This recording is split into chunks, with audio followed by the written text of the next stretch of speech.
आने के बाद हम माओ को क्या ऑब्जर्व करना चाहिए बच्चों में, बच्चा अपना टाइम से माइलस्टोन पूरा कर रहा है कि नहीं, 3 महीने होने पर बच्चा हमसे आई कांटेक्ट कर रहा है कि नहीं कर रहा है, उसके डेवलपमेंट असेसमेंट को हमें हमेशा ध्यान देना है, बच्चा हमें देखकर स्माइल कर रहा है कि नहीं, बच्चा 4-5 महीना पे हाँ हूँ नाना दादा बाबा मामा 6 महीने तक बोल रहा है कि नहीं बोल रहा है, बच्चा को अगर आप तेज़ आवाज़ लगाते हैं तो बच्चा उस ओर साउंड करता है कि नहीं, आप बच्चों के आँखों के तरफ जिधर जो सामान लेकर जाएं बच्चा उधर अपनी आँख फेरता है कि नहीं फेरता है। ये छोटी मोटी चीज़ों को आपको ऑब्जर्व करना बहुत ज़रूरी है। उसके आसपास आप कोई चीज़ गिरा कर देखिए, कोई साउंड बजा कर देखिए कि बच्चा चौकन्ना हो रहा है या नहीं हो रहा है। अगर बच्चा आपका नेक होल्ड 3 महीने तक नहीं कर रहा है, बिल्कुल भी नेक होल्डिंग नहीं आ रहा है, 3 महीना में तो थोड़ा बहुत आ जाता है, लेकिन अगर 6 महीने तक बिल्कुल भी नहीं कर रहा है तो आपको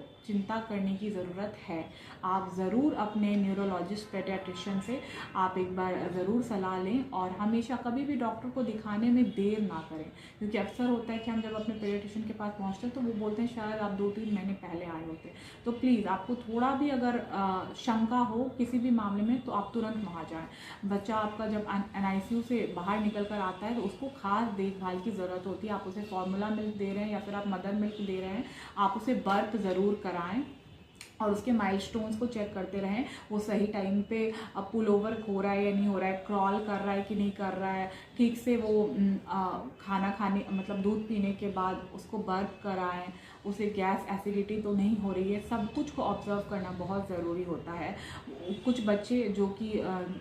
जन्म के बाद लेट से रोते हैं, उनमें वॉकिंग डिले, स्पीच डिले आपको देखने के लिए मिलता है कि बच्चा लेट से चला या बच्चा लेट से बोला, तो आप बच्चे को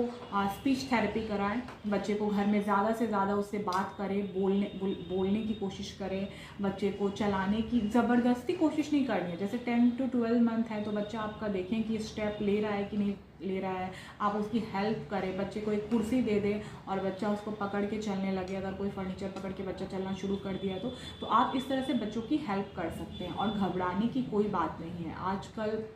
बहुत ही अच्छे डॉक्टर्स आ गए हैं जो हमें इस क्रिटिकल कंडीशन से बाहर लेकर आते हैं, और बहुत आजकल तो नॉर्मल डिलीवरी हो या सिजेरियन हो, आजकल ये प्रॉब्लम सबके साथ हो जाती है कि बच्चा देर से रोता है। तो आजकल बहुत ही अच्छे अच्छे डॉक्टर्स हैं और माँ